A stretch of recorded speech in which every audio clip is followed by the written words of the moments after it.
మహబూబాబాద్ జిల్లా కేసముద్ర కేంద్రంలోని ఆర్టీసీ బస్టాండ్లో భద్రాచలం వేములవాడకు వెళ్లే ఆర్టీసీ బస్సు సర్వీసును ప్రభుత్వ సలహాదారుడు వేం నరేందర్ రెడ్డి ప్రారంభించారు. 75 కోట్ల రూపాయల వ్యయంతో కేసముద్ర కేంద్రంలో పలు వైపులా 4 వరుసల రహదారుల నిర్మాణం చేపడతామన్నారు.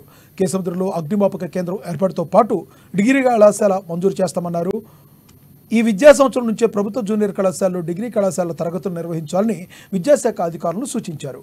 పార్టీలకు అతీతంగా ప్రజాప్రతినిధుల అభివృద్ధిలో భాగస్వాములు కావాలని నరేందర్ రెడ్డి ఆదేశించారు. రాష్ట్రంలో ఉన్న టాప్ 10 నియోజకవర్గాలలో మహబూబాబాద్ను కూడా ఒక నియోజకవర్గంగా నిలబెట్టాలని చేసే మన ప్రయత్నానికి రాజకీయాలకు అతీతంగా, రాజకీయాలు అనేది ఎన్నికల వరకే పరిమితం. మొదటి నుంచి కూడా ఈ నియోజకవర్గంలో కొంత చక్కటి వాతావరణం ఉంటుంది. ఆ వాతావరణానికి తగ్గట్టుగా కేసముద్రం మండలంలో ఇంకొంచెం ముందు నుంచి కూడా కొంత ఒక సిస్టమ్గా అందరు కలిసి పనిచేయడం అనేది అలవాటు.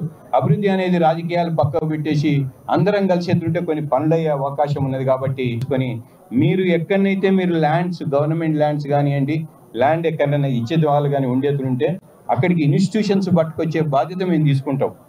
ఇన్స్టిట్యూషన్స్ తెచ్చే బాధ్యత మేము తీసుకుంటాం. కానీ ల్యాండ్ మాత్రం కొంత అవైలబిలిటీ ఎక్కడెక్కడ ఉన్నదో కొంత సహకరించే